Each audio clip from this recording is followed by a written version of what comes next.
Good morning 10th class. हम लोग resolution में सेकंड चैप्टर भोली पढ़ रहे थे। ठीक है, तो इसमें हमने पढ़ लिया था कि रामलाल अपनी वाइफ से भोली के रिश्ते की बात करता है कि बिशंबरनाथ के साथ उसकी शादी करवा दी जाए। ठीक है, तो वो लोग उसके बारे में बात करते हैं। पढ़ते हैं हम लोग आगे। A big shop, a house of his own and I hear several thousands in the bank. तो रामलाल की पत्नी बोलती है कि उसकी बहुत बड़ी दुकान है, एक उनका खुद का बहुत बड़ा घर है और मैंने सुना है कि उसके बैंक में हज़ारों रुपए है। More over he is not asking for any dowry, और सबसे बड़ी बात तो ये कि वो दहेज भी नहीं मांग रहा है। That's right but he is not so young you know. Ramlal बोलता है कि ठीक बात है, लेकिन वो इतना युवा नहीं है, पता है तुम्हें। Almost the same age I am, वो तो मेरे जितना ही बड़ा है, वो मेरी उम्र का है। एंड ही ऑल्सो लिम्स, और वो लंगड़ाता भी है। Moreover the children from his first wife are quite grown up, और उसकी पहली पत्नी के बच्चे जो हैं काफ़ी बड़े हो चुके हैं। So what does it matter, his wife replied. उसकी पत्नी ने जवाब दिया कि इससे क्या फ़र्क पड़ता है, 45 और 50 it's not, it is no great age for a man. एक आदमी के लिए 45 से 50 साल की उम्र कोई ज़्यादा थोड़ी होती है। We are lucky that he is from another village. हम बहुत लकी हैं कि वह दूसरे गांव से है। And does not know about her pock marks and her lack of sense, और हमारी भोली के चेचक के दागों और उसकी समझ की कमी के बारे में भी वो नहीं जानता है। If you don't accept his proposal she may remain unmarried all her life. यदि हम उसका ये प्रस्ताव स्वीकार नहीं करते हैं तो अपने पूरे जीवन भर कुंवारी रह सकती है। ये is but I wonder what भोली विल से, लेकिन मुझे थोड़ा डर है कि भोली क्या कहेगी। What will that witless one say, she is like a dumb cow. उसकी पत्नी ने कहा, वो मूर्ख क्या कहेगी, वो तो एक गूंगी गाय की जैसी है।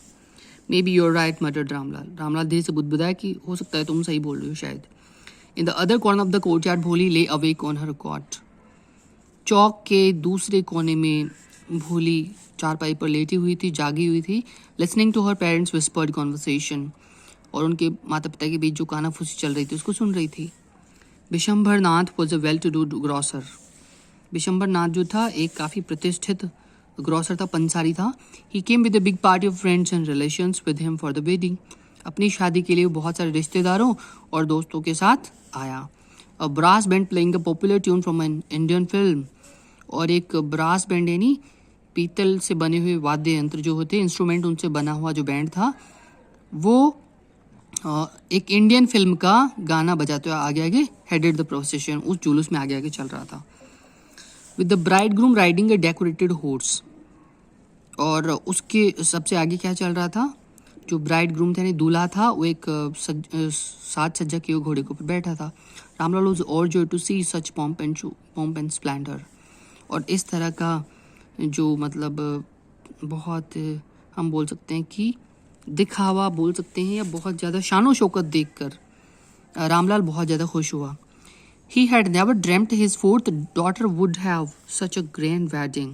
उसने कभी सपने में भी नहीं सोचा था कि उसकी चौथी बेटी जो थी उसकी शादी इतनी शानदार होगी। भोली's elder sisters who had come for the occasion were envious of her luck. भोली की जो बड़ी बहनें थी जो शादी में शामिल होने के लिए आई थी, वो अब उसके भाग्य से ईर्ष्या करने लग गई। When the auspicious moment came, the priest said, "Bring the bride." जैसे ही मांगलिक घड़ी आई तो पुजारी ने कहा, दुल्हन को लेकर आओ। भोली clad in red silken bridal dress. भोली जिसने की लाल रंग की सुनहरी लाल रंग की सिल्क की यानी रेशमी साड़ी पहन रखी थी, was led to the bride's place near the sacred fire. हवन की जो जलती पवित्र आग थी वहाँ पर उसको दुल्हन की जगह पर बिठाया गया।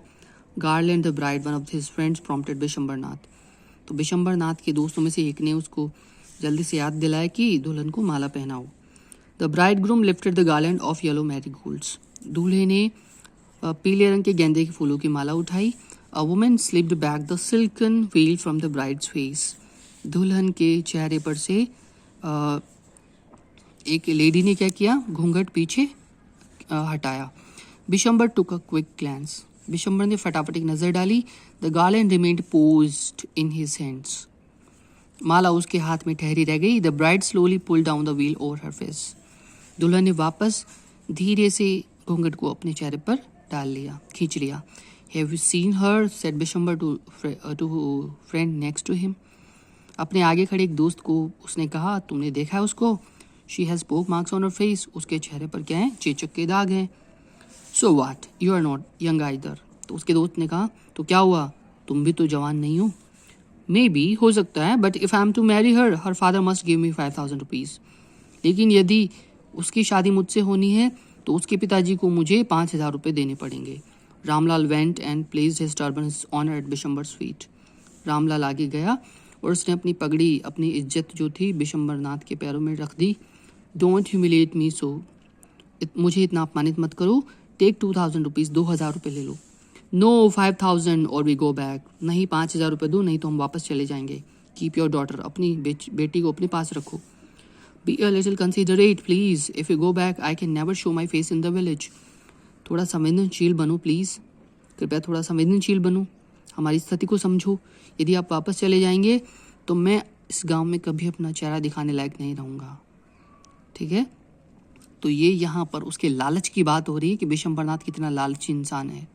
उसको पता है कि वो भोली के पिताजी रामलाल की उम्र का है, लंगड़ाता भी है, फिर भी वो उससे दहेज की मांग कर रहा है। क्या देखकर कि भोली के चेहरे पर चेचक के दाग हैं। तो ऐसे गांव में इस तरह की परिस्थिति कभी कभी बन जाती है, जहां अनएजुकेटेड लोग रहते हैं जो अपने बच्चों के बारे में ज़्यादा विचार नहीं करते हैं। ठीक है, तो इसके जो टफ वर्ड्स हैं कॉपी में लिखिए, लर्न कीजिए। मिलते हैं अगली क्लास में, तब तक के लिए बाय एवरीवन।